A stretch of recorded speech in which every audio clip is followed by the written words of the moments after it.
Seguimos esta mañana porque vamos a mirar otra noticia que está muy atento todo el mundo, que tiene que ver con esta operación de venta, eventualmente venta de marihuana a través del Dispensario Nacional. Y ayer hubo novedades. Camilo Huerta quedó con arresto domiciliario total en la casa de sus padres. Ale Radcliffe tiene Pablo Jutrovich tiene antecedentes de lo que ocurrió ayer en tribunal y que va a continuar el día de hoy. ¿Qué tal, Edu Monse? Ayer pasó absolutamente de todo acá en el Centro de Justicia. Nosotros prácticamente estamos viviendo acá en el Centro de Justicia durante toda esta semana, siguiendo lo que ha sido este caso. Y no sé por dónde partir, la verdad. Eso es la sinceridad absoluta, porque hubo tanta cosa ayer que ocurrió, pero lo más importante que Camilo Huerta finalmente, y contra todo pronóstico, ojo con eso, porque uno iba a pensar que esto se podía extender una semana, 12 días de audiencia y todo. Fue relativamente cortito esta situación. Camilo Huerta finalmente se fue para la casa con arresto domiciliario total. Está cumpliendo arresto domiciliario precisamente en la casa de sus papás. Escuchemos precisamente cómo fue y lo que pasó cuando Camilo Huerta ayer salió a las 8:15 aproximadamente de Santiago 1. Estábamos todos los medios esperando y habló. Largo y tendido habló con los medios Camilo Huerta. Vamos y seguimos comentando. Latinoamericana. Investigación de 2 años. Y bueno, ¿y por qué no la pararon antes? Si esto es todo legal. También hablar de que hay una empresa muy seria, que es la primera a nivel latinoamericana que trabaja en esto. Así que parece que todo esto es muy raro. Ahí lo vamos a ver, ¿ya? Ahí lo... Obvio. ¿Crees que está bien esta medida cautelar? Obvio, no. Debería estar sin nada. Bueno, ese fue el momento, Edu Monse, cuando Camilo Huerta salió, repito, a las 20:15 de Santiago 1 con su polerón blanco con capucha, que la verdad que estuvo todos estos días con ese polerón, no se lo cambió. Nosotros todas las veces que lo pudimos ver a Camilo Huerta estaba con ese polerón y una parca verde, y siempre con una sonrisa en la cara Camilo Huerta durante todos estos días en la 38 Comisaría de Puente Alto, y llama la atención. No sé, Monse, a ti, pero no sé si estaba feliz, claramente. No, pero siempre como tranquilo Camilo Huerta. Es un análisis como más psicológico. Es una risa nerviosa, un tipo de reacción que puede tener algunas personas frente a estas situaciones de exposición, de nervio. Mira, si tú lo ves hablando ahí, igual está muy nervioso. Sí, de hecho, Monse, cuando llegó a Chile, en el aeropuerto, esbozó una sonrisa. Cuando lo subieron al carro policial, cuando dijo que no, esto es un montaje, etcétera. Yo soy inocente. Y cuando lo vimos nosotros, bueno, todos los colegas que estábamos reporteando cuando entrábamos a la sala de audiencia y él estaba esposado, también esbozaba una leve sonrisa. Camilo Huerta, al parecer, siempre estuvo relativamente tranquilo durante todo este proceso. Lo cierto es que está en la casa, Camilo Huerta, ya en la casa de sus papás, cumpliendo este arresto domiciliario total, un arresto domiciliario total que lo pidió el Ministerio Público. Acá no hubo rebaja por parte de la defensa, nada. El Ministerio Público solicitó el arresto domiciliario total para Camilo Huerta, quien fue formalizado finalmente por 3 delitos. Ojo con eso: tráfico de drogas, asociación ilícita y lavado de activos, que era un poco lo que se pensaba que iba a ser formalizado Camilo Huerta. Pues bien, esos cargos se le imputaron, pero el Ministerio Público nunca pidió la prisión preventiva para Camilo Huerta. Eso también es un tema importante que lo podemos analizar más adelante. Siempre se pidió el arresto domiciliario total. El día de ayer, Monse, Edu, son 44 en total los imputados, los que están siendo acá procesados, y 19 quedaron en libertad. Entre ellos, Camilo Huerta, 19 de 44. Hoy día sigue la audiencia. Camilo Huerta tiene que estar conectado. Camilo Huerta no es que se fue para la casa y ahora... No, claro, no queda libertad libre. No, Camilo Huerta se tiene... No, Camilo Huerta ahora no es que ya se olvida de todo y chao, buenas noches. No, Camilo Huerta, de hecho, ahora en un ratito más se tiene que conectar ahí en la casa donde está, al Zoom, por la audiencia que va a comenzar en los próximos minutos. La audiencia de hoy día se espera que porque, a ver, la audiencia hoy día se va a formalizar a los peces gordos, se podría decir, entre comillas, de esta organización, a los líderes de esta organización. Hoy día podríamos escuchar ya prisiones preventivas eventualmente. Ayer, Monse Edu, lo que pasó, lo que ocurrió fue, a ver, somos tantos, somos 44 personas, son 44 los imputados, vámonos a lo simple, matemos el chancho de manera directa. ¿Qué es lo que dijo uno de los abogados defensores de los imputados? Le dijo, magistrado, acá saquemos a las personas que el Ministerio Público está pidiendo las medidas cautelares menos gravosas, vayamos despejando rápido esto. ¿Quiénes son las personas que están pidiendo las medidas cautelares menos gravosas? Tantito, y entre ese listado estaba Camilo Huerta. No sé si se entiende Sí, que pasó ayer para descomprimir un poco todo este proceso judicial. Entonces, finalmente, ¿qué dijo el Ministerio Público? Nosotros, no sé, aquí, no sé, Juanito Pérez, le pedimos arresto domiciliario nocturno. El magistrado, ¿qué decía? El abogado defensor de Juanito Pérez, ¿está de acuerdo con esa cautelar que están? Sí, estamos de acuerdo. Y listo. Esa era un poco la situación que se estaba dando. Para hacerlo más expedito y para hacerlo más rápido. Hoy día es un poco más contundente el tema de la formalización porque van a ir, como yo les decía, por los peces gordos, un poco como por los que lideraban la organización de esta presunta organización. Claro. Edu Monse, miren, yo estoy aquí con Hernán Bocás. Él es abogado del Dispensario Nacional, que ha estado tanto en tela de juicio. Abogado, preguntarle, gracias por estar con nosotros. Ayer, 19 ya personas quedaron en libertad o con medidas cautelares menos gravosas. ¿Cuál es su sensación después de lo que sucedió el día de ayer? Buenos días. Buenos días. Primero, Edu, Monse, saludos. Buenos días. Saludos a todas las personas que están mirando. Efectivamente, ayer lo que se vio fue una formalización que, por términos de economía procesal, evidentemente lo que nosotros queríamos y todos los defensores era que a quienes arriesgaban cautelares de menor intensidad pudieran salir, porque acá hay algo que, no digo que se está omitiendo, pero que yo lo repito cada vez que puedo. Estas personas estuvieron cerca de 7 días detenidas y el control de detención fue ayer. Y en Chile, en una república democrática, te tienen que decir por qué estáis detenido, pues no te pueden detener por nada. Y ahí efectivamente se da la lógica que estabas comentando tú, en donde hay una cantidad importante de la mitad de imputados que salieron con diversas medidas cautelares, desde arresto domiciliario total y parcial hasta firma y arraigo. Lo que pasa es que uno de los abogados defensores, nosotros estábamos ayer bien atentos a la audiencia, uno de los abogados defensores le dijo al magistrado, magistrado, para que no estén las personas, los detenidos, para que no pasen una noche más en Santiago 1 o en la cárcel de San Miguel, descomprimamos rapidito. Y así fue más o menos la dinámica, ¿no? Evidentemente fue exactamente lo que está diciendo usted, pero eso tiene un motivo, que es ulterior y que también tienen que saber, lo que es que lamentablemente las personas que mandaron a Santiago 1 o que mandaron al CPF San Miguel durmieron en condiciones bajo cero, sin frazada. Es algo que se reclamó en la audiencia. Se reclamó formalmente. No tenían las condiciones más mínimas humanas para poder siquiera descansar, cuestión que se va a ver hoy día probablemente de nuevo con las personas que todavía queda por resolver sus medidas cautelares. O sea, en condiciones infrahumanas. En las que tienen. Usted dice que pasaron la noche en la realidad carcelaria. Claro, tanto en Santiago 1 como en San Miguel. En el CPF San Miguel, que las mujeres las mandan al CPF San Miguel y a los hombres se van a Santiago 1. Y cuando me refiero a condiciones infrahumanas, me refiero a no solamente no tener comida, no tener agua, algunos no tenían los medicamentos, personas con diabetes. Y uno podría decir, ya, ok, pero la cárcel es así, pero resulta que todavía ni siquiera nos han informado en términos concretos en la formalización cuáles son los hechos que dan pie para que estas personas sigan detenidas en un centro de prisión preventiva. Oiga, Pablo, ¿le puedes preguntar una cosa? Hoy día... Es que solamente para que...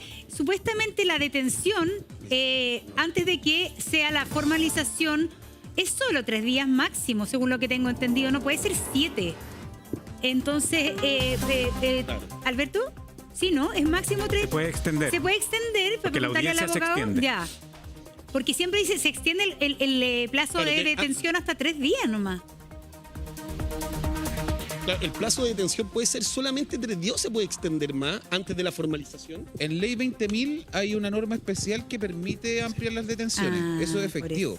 El tema es que más allá de la ampliación de la detención, cuando uno le amplían la detención te tienen que informar por qué. Te tienen que decir por qué se está ampliando la detención y por último, como mínimo, que nos hubiesen entregado el listado de las personas detenidas, pero al día viernes, donde habían cerca de 60 personas en la 38 comisaría de Puente Alto, ni siquiera teníamos la lista de las personas que estaban detenidas y esa lista estaba dando vuelta en la prensa, digamos, a esa altura. Oiga, llevándolo al tema ya que corresponde propiamente tal en cuanto al contenido. Los cargos que el Ministerio Público señala y la información que ellos entregan con respecto a estos famosos dispensarios que están en tela de juicio, ¿qué es lo más importante acá? El tema del famoso THC, donde se vendían acá los dispensarios, estos 20 dispensarios, porque para allá apunta el Ministerio Público. Sí, hay dos partes, me gustaría tomarme un minuto. Vendían a todo esto, vendían gomitas, barras de chocolate, Sí, aceite, parece que también... bueno, cigarrillos artesanales, pitos de marihuana. No escucho, a ver. Pitos directamente, claro.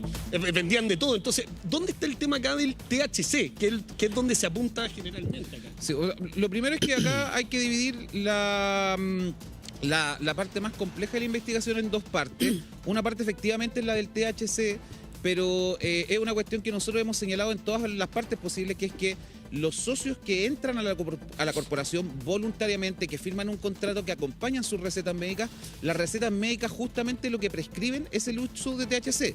No en el 100% de las recetas, pero yo diría que a lo menos en un 90% de las recetas, el componente que requieren los pacientes para poder tratar sus patologías es THC, no es solamente CBD. Eso es lo primero.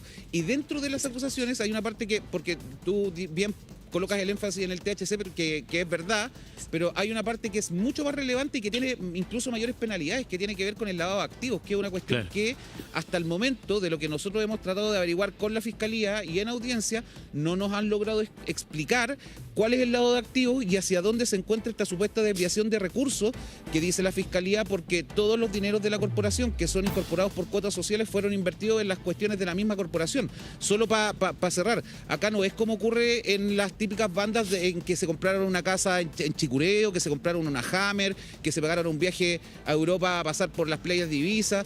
Todas las platas de la corporación están invertidas en las mismas corporaciones y de hecho, junto con Felipe, que también es miembro de la defensa, que es quien ve la parte económica, es quien les puede detallar un poco más todo lo que tiene que ver con lavado de activos, que es como la parte más grave de lo que están acusando acá a los miembros de la corporación. Muchachos, les doy el pase, pero con respecto al tema del THC que tanto se ha hablado y para la gente que nos está viendo, que no sabe, los dispensarios medicinales sí tienen una autorización para lo que es la venta de marihuana, pero con cepa CBD.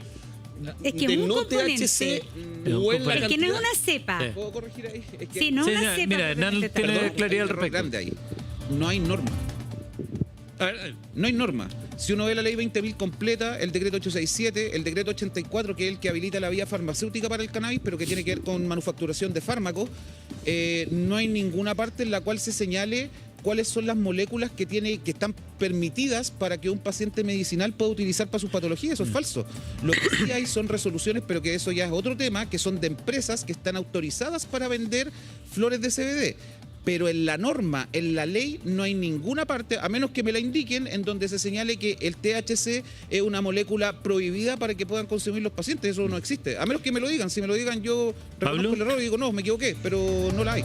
Mira, Pablo, sí, estás con Hernán Bocas, abogado, está acá Alberto Preja, abogado también, que ha venido siguiendo esto y tiene su pizarra para a ver si podemos hacer contrapunto respecto a lo que está diciendo el abogado Bocas. Sí, bueno, evidentemente el colega defiende a sus clientes y por otro lado es un conocido activista hace mucho tiempo en estas materias, desde muchos años, de corporaciones, hizo el lobby también para la ley, cosas que son absolutamente legales y efectivamente él ha ido buscando determinados vacíos legales para poder armar esta estructura. Lo que se está comprobando hoy día o no, recién estamos en etapa de formalización, es si esta estructura finalmente era utilizada de manera ilegal. ¿Qué es lo que se entiende, qué está entendiendo el Ministerio Público y la investigación de Carabineros? Aplicando algunas normativas o más bien referencias que se hacen, que sobre el 0,2% de THC que tuviera alguno de estos productos, ya sea un pito, ya sea un brownie, ya sea un gel, lo que sea, se entiende que es psicotrópico. pasando ese límite se entiende que es psicotrópico y por lo mismo es digamos, un narcótico que puede ser perseguido por la ley 20.000. Respecto al lavado de activos, la verdad que a mí no me extraña para nada que sean imputados por lavado de activos, porque cuando tú obtienes dineros que vienen, por ejemplo, delitos como el narcotráfico, que es uno de los delitos base, de los tantos delitos base de lavado de activos, y tú tienes ese dinero y ese dinero después lo metes en actividades que son legales, tú estás lavando activos. Entonces, en eso a mí no me extraña. Lo que sí es complejo es que sí estamos hablando de una asociación ilícita, o sea, si esto fue armado, antes de eso, armado Alberto, para es que yo creo que el tema del THC es fundamental. fue lo que puso también aquí la carabinera del OS7, que vino para acá, dijo que el gran tema era el contenido de THC. Así es. Sin embargo, lo que dice el abogado Ocas es que no hay nada explícito en la ley que diga que tiene que tener un tanto de no sobrepasar el 0.2% de THC. No hay claridad en la ley. Y la ley, yo empecé a leer y hay 4 leyes. Es una majamama. Pero yo ahí no estoy de acuerdo con el colega. Ya. ¿Por qué? Porque si no, no tendríamos una diferencia entre marihuana medicinal y marihuana psicotrópica, sino toda la marihuana sería medicinal. Evidentemente, lo que hace la diferencia entre un producto con marihuana medicinal y un producto de marihuana no medicinal es la cantidad de THC que tiene. Y lo que se entiende es que sobre el 0.2% de THC está. Ya. Eso lo dice el SAG, etcétera, porque la marihuana que sale de estos cultivos que son legales tiene que tener ese tipo de composición, no puede tener otra.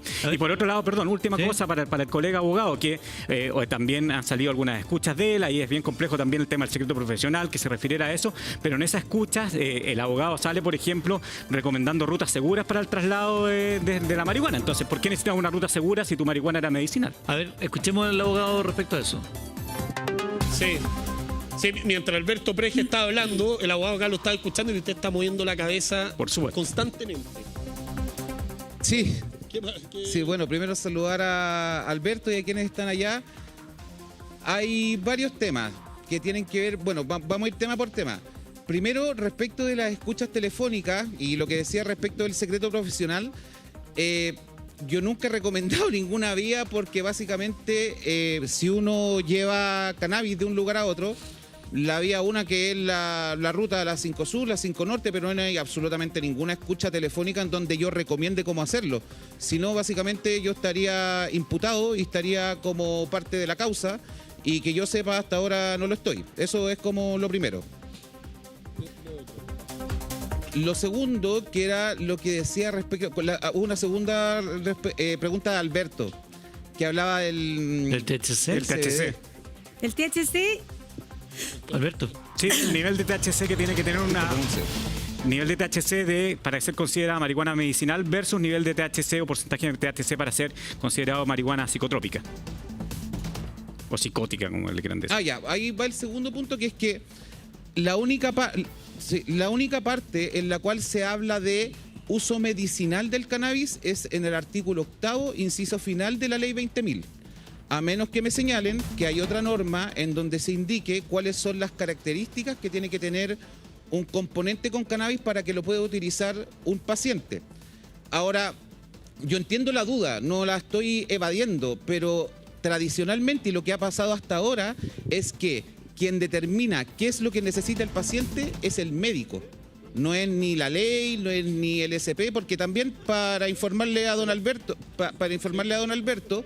nosotros mismos como abogados hemos ido al ISP, hemos ido al SAG, hemos ido a la Fiscalía Nacional a hablar con la jefa de narcóticos para preguntarle y decirle cómo hacer esto.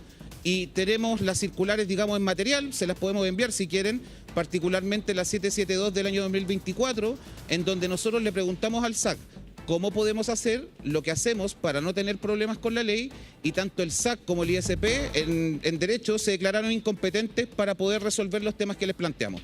¿Y cuáles eran esos temas, perdón? Los temas que les planteamos, los temas que les planteamos al ISP y al SAC en su momento es: nosotros somos una asociación de pacientes, eso es la corporación. ¿Qué es lo que tenemos que hacer para que el cannabis de nuestra corporación cumpla con todas las prerrogativas legales? Y la respuesta de ellos, que insisto, está textual, es que no tienen competencia para resolvernos eso. Misma pregunta le hicimos al ISP y obtuvimos la misma respuesta. Y la misma pregunta se le hicimos a la Fiscalía Nacional a través de una reunión con la fiscal Rebolledo, y tuvimos básicamente la misma respuesta, que al final fue que teníamos que generar un cambio legal. No ha sido desidia de la corporación ni de los abogados que nos dedicamos a esto el averiguar cómo hacer esto, pero acá hay un error que es tremendo, que es determinar que las personas que se tratan con cannabis, y esta es la realidad, y que las personas que usan flores de cannabis, sea vaporizada, sea a través de aceite, sea a través de ungüento, tengan que cumplir con un porcentaje determinado dentro del componente para que este sea medicinal, porque objetivamente el único parte en donde se menciona a los usuarios medicinales es en el artículo 8º, inciso final, y a lo que se refiere a la receta médica. No habla ni de porcentajes de THC ni de CBD. Alberto Prej. Sí, dos preguntas. Uno, entonces tú podrías decir que se puede vender en un dispensario, en cualquiera que esté legal, cualquier tipo de marihuana, independiente que tenga o no tenga THC, porque finalmente no existiría norma, y este 02 que yo tengo de referencia, la verdad que sería meramente referencial. Esa es una primera pregunta. Y la segunda pregunta, ¿qué opinas que acá efectivamente... ¿Puedo responder de una? Sí, por favor. Disculpe. ¿Puedo responder de una que si no se me olvidan? Sí, no hay problema. Disculpe. Causa esas cosas. Sí, la primera, a la primera, que tiene que ver con los productos que hay en los dispensarios, por decirlo de cierta forma. Hay que recordar que esto no es una farmacia ni una góndola. No es como que una persona viene, saca unos gramos de cannabis, paga una plata y se los lleva. Para que una persona se pueda dispensar, tiene que llenar un contrato, acompañar sus antecedentes penales, acompañar su receta médica, que es requisito sine qua non para poder dispensarse. Y a través de eso, esa persona, si es que es aceptada como socio, puede, digamos, acceder al cannabis, que es el que indicado por su médico en el tratamiento médico, que está respaldado en la receta y que tiene que cumplir con las prerrogativas del artículo 8º, inciso final de la ley 20.000. Ya, esa era la primera. Y la segunda, respecto a los certificados médicos y la facilidad o no para poder conseguirse esta receta. Yo conozco personas que no tienen algún tipo de afección y que tienen receta médica y que han ido a estos dispensarios. ¿Ustedes han hecho algún tipo de control de aquello o no? Porque evidentemente eso también los pone en un problema. Absolutamente. De hecho, como ustedes sabrán, lamentablemente no hay ley, y esa es pega del Congreso, y nosotros le hemos pedido permanentemente al Congreso que nos regule, pero como el Congreso no nos ha regulado, porque aparentemente es un tema muy complejo para ellos de tratar, nosotros mismos hemos establecido mecanismos de control para mantener el circuito absolutamente cerrado. No hay ninguna persona de la corporación que se pueda dispensar que no tenga receta médica que indique cuál es la concentración y qué es lo que necesita respecto del cannabis para poder tratar su patología. Una pregunta, abogado. Soy la Mos por acá. A ver, sí. Esto porque yo estuve leyendo las leyes, porque está la 20.000, la 20.500 también. Es una majamama que de verdad tratar de entenderla, yo pensé que nosotros éramos los que no entendíamos. No, la verdad es que no sé si alguien la entiende. Se está cortando un poco. Bueno, más allá de eso, para entender, en el caso del dispensario, de partida la palabra dispensario no existe en ni una ley. La palabra dispensario es la que se le puso a esta corporación, se le puso el nombre Dispensario Nacional, es un nombre de fantasía. El dispensario legalmente no existe en Chile. Y ahí hay un tema que son unas corporaciones en la cual hay que pagar una cuota. Por lo que sabemos, en este llamado Dispensario Nacional había que pagar 10 lucas por pertenecer al dispensario, por lo tanto, poder retirar la marihuana recetada con un médico. ¿Cuál es? Porque esto no es pura beneficencia. Acá estamos hablando de gente que se dedicaba por trabajo a trasladar la marihuana de un lugar, desde la explantación a cada uno de los locales, etcétera. Y eso tiene costos. No alcanza a ser cubierto con 10 lucas por persona.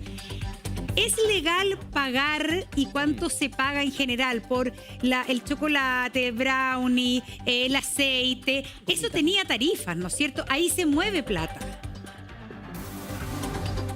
Sí, eso es efectivo. Solo para hacer una aclaración, Monse, no es como que... Porque Dispensario Nacional, como tú bien lo dijiste, es un nombre de fantasía. No es como que hay una corporación Dispensario Nacional. Yo creo que en Chile deben haber por lo menos 700 corporaciones de cannabis, por lo bajo. Y eso sin contar las que están en regiones. Entonces no es una como costumbre oculta o extraña el que una organización cobre una cuota de ingreso. Eso primero que todo. Pero una pregunta de eso, porque se allanaron cerca de 20 dispensarios. Todos los que se allanaron son de la misma corporación llamada Dispensario Nacional? Sí, ahí hay un tema que tiene que ver con la investigación, que es que dentro de los imputados no solamente está Dispensario Nacional. Está Dispensario Nacional, hay 2 corporaciones más y hay una empresa.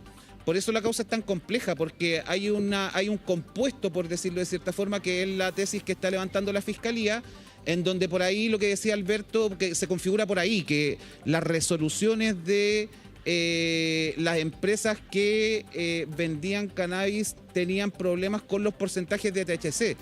Pero esa dificultad le tocaría a los representantes de esa empresa, digamos, relevarla. A nosotros, y lo que estamos es tratando de explicar que la actividad de la corporación es una actividad legítima. La corporación nunca se escondió, tenían salida a calle, pagábamos patentes, teníamos vinculación con el medio en el sentido de preguntarle a las mismas autoridades cómo hacer lo que hacemos. Así que a esa pregunta, en especial a la final, quienes tienen que darle explicaciones y que las van a dar probablemente en la audiencia son los abogados de las otras empresas y corporaciones. La Fiscalía, Monsedu, que esto es un dato importante, la Fiscalía apunta a una red de médicos, que esta organización trabajaba con una red de médicos que básicamente entregaba recetas truchas, si se podría decir en buen chileno. ¿Qué pasa con eso? De hecho, acá, lo tengo anotado acá. La organización incluso contaba con una red de médicos que permitía la obtención de recetas de manera expedita, es lo que señala la Fiscalía Aysén. Sí, hay dos puntos importantes. Lo primero es que si ustedes buscan cannabis medicinal, por ejemplo, en Google, deben ser 3, 4 clínicas las que se dedican a esto. Nosotros en esto como defensa no estamos metidos en las defensas de los médicos. Y sería más o menos complejo que yo me pusiera a hablar por personas que no estoy representando. Efectivamente hay un punto ahí que la Fiscalía está señalando, pero al igual que como pasó el día de ayer, son puntos que la Fiscalía va a tener que probar en juicio, porque ayer lamentablemente no alcanzamos a discutir todas las cautelares y solo alcanzamos a discutir las más pequeñas, las menos intensas. Disculpa si estoy haciendo algunos gestos, pero llegó el abogado de Camilo Huerta. Llegó Rodrigo Núñez recién acá, no sé si lo queremos sumar o... Pero... Quiero plantearle algo a Hernán todavía, que está con nosotros. Hernán Bocasque, el abogado de Dispensario Nacional. Abogado, que usted lo decía, otro de los temas relevantes y probablemente lo que va a tener mayores sanciones tiene que ver con los dineros. Estas son organizaciones sin fines de lucro y aquí la Fiscalía hablaba de ganancias ilícitas por cerca de $9 millones. Incluso en el caso de Camilo Huerta se señala que había recibido a través de la sociedad Grunwald 51 millones de pesos por un concepto que hasta ahora nadie sabría el por qué. ¿Qué nos puede decir respecto a eso, de los dineros involucrados? De los dineros, bueno, ahí justamente está el colega que representa a Camilo Huerta. De los 8.000 millones. No, más allá de los 51 millones de Camilo Huerta. Hay una duda que nosotros tenemos que tiene que ver con la temporalidad. Nosotros la consultamos ayer acerca de cuál es el tiempo en el cual están estimando estos supuestos 8.000 millones que los han cambiado de TAC como 10 veces. Han dicho que son 8.000 millones de aporte, 8.000 millones de utilidades, 8.000 millones de ganancias. Y la verdad es que yo entiendo que esto lo he repetido varias veces, pero la corporación tiene 16.000 pacientes y tenía más de 20 sedes. Entonces, esa cantidad de plata, si incluso uno lo lleva a mantención, es una plata que se ocupa justamente para eso, y es lo que vamos a tener que probar en juicio, que es que esos dineros, los que está acusando la Fiscalía, son todos reinvertidos y ocupados en la misma corporación. Y es lo que dije en un principio. Acá no hay un director o alguien que se haya comprado una parcela o un auto de lujo, sino que todas las platas son invertidas en los sueldos de los trabajadores, las sedes Hernán, que se tenían que amoblar, etcétera, etcétera. Sí, perdón, para entender. Usted dice que un tema es la temporalidad. ¿Es relevante la temporalidad? Insisto, porque lo que hemos sabido es que estas son sin fines de lucro, y aquí hablan de la Fiscalía, lo tendrá que probar, ¿no? De $9 millones, 9.000 millones de pesos, 8.000 millones de pesos, pero también hay un monto de cerca de 50 millones que le pagó Dispensario Nacional a través de la sociedad Grunwald a Camilo Huerta. ¿Cómo se puede explicar eso? Bueno, parte por parte. Primero el tema de los 9.000 millones, lo que están... 8, 9 se habla. Eso lo va a tener que acreditar la Fiscalía, porque al momento de lo que nosotros tenemos, que no lo puedo relevar porque es parte de la prueba de lo que se va a ver hoy día, las cuentas de la corporación y los dineros de las corporaciones están cuadrados en ese sentido, y las platas de la corporación iban hacia allá. Ahora, los 150 millones o lo que se haya pagado encargados de local, como porque... 51 millones. Perdón, 51 millones. Como lo era en el caso de Camilo, que Camilo era un encargado o un administrador de una tienda.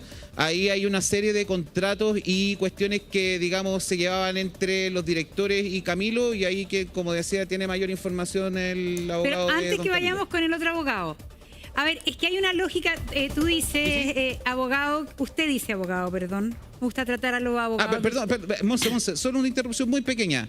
¿Qué pasó?